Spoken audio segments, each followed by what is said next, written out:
Hey everyone, the name is Erik Thor, and in today's video I want to talk to you about intuition and judging. I want to talk to you about introverted intuition, and people keep on asking me, Erik, why don't you use the cognitive functions? Erik, why don't you talk about the cognitive functions? But to be honest, I have a core reason why I'm not doing this, and the reason is I don't want to confuse you.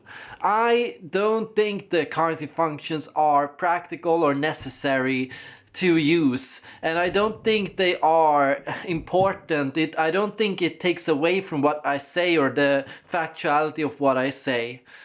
And I find that because the cognitive functions have such differing semantics, people have such different definitions of what these functions mean.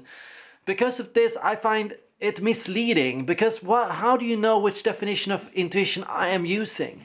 How do you know I'm using the same one you are using? I find so many people walking around saying, oh, you're using it the wrong way or you misunderstood it. But really, everyone has. Everyone has come to develop a different sense or way of explaining it. And so I'm here talking about intuition and judging because nobody else does that. Nobody else talks about what intuitive and judging types have in common, or what their mind tends to look like, what they tend to do and how they tend to use it. So let's see here. Introvert intuition, NI. All intuitive judging types are said to have this function, but ENFJs and ENTJs are said to have this as their auxiliary function. That's not how I see it. How I see it is intuitive and judging types are all equally skilled at intuition and judging. Of course, development factors in here. An ENFJ or ENTJ might have either developed their intuition very highly or they haven't. And similarly, an INFJ or INTJ might have not developed their intuition and judging functions as much as they could have, falling more perhaps towards their feeling or thinking function. Now, I use intuition and judging in a special way. For me, intuition and judging is about organizing intuition, organizing your thought process, organizing your deduction or analytical process. And in many ways, intuition and judging is about speculation. It's about deciding how likely a possibility is.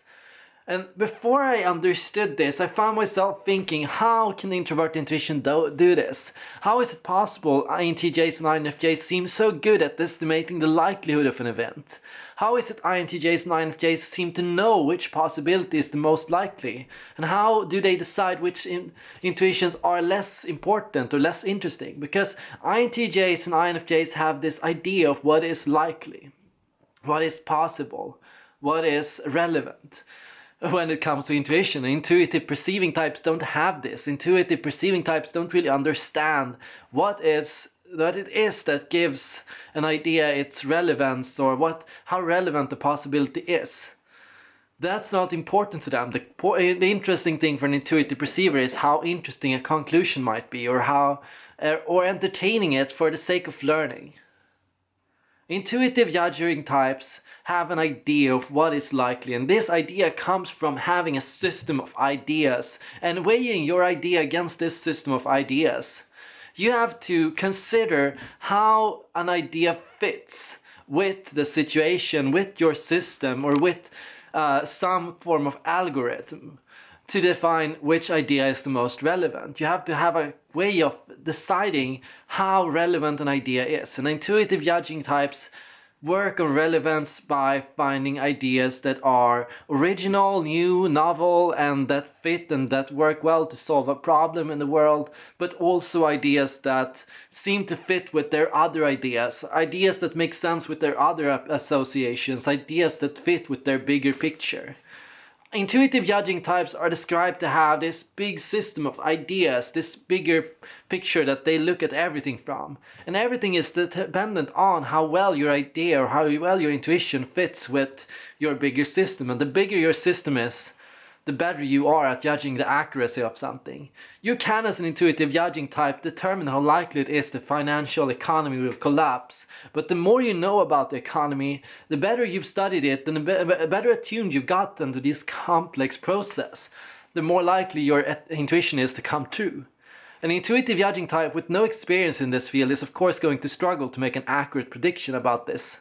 But they might have other preferences. For example, they might be really good at determining who will win in a sports event, or they might be really good at finding out which political party will get the lead if, by waging together all the different factors, trends and patterns, by having an idea about how things will develop. And intuitive judging types love to predict. They love to say to everyone, okay guys, here's how it's all gonna go down. And we are kind of fascinated by this possibility.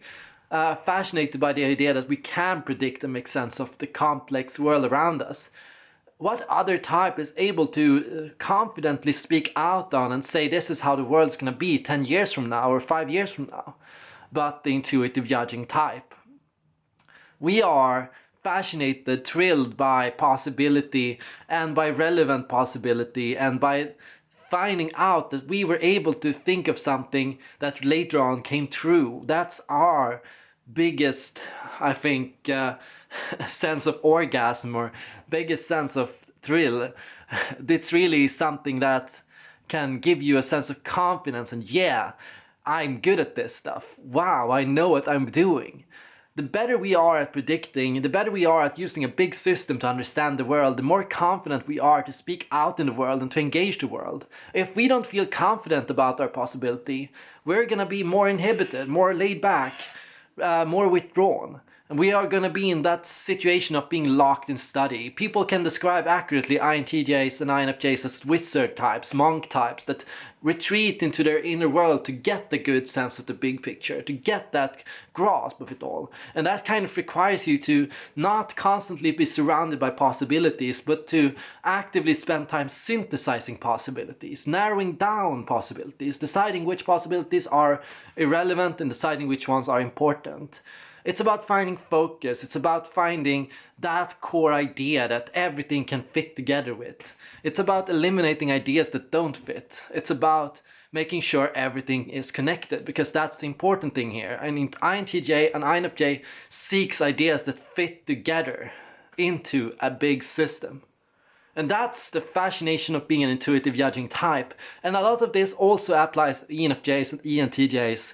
But the fact that they are extroverts will somewhat impair and change how this comes off. And that is why a lot of the time ENFJs and ENTJs won't relate to having introverted intuition. That's all for now. I hope you enjoyed this video. If you did, thank you for being a part of this channel and helping me grow it all. And for now, I hope you have a nice day and may your neurons be with you.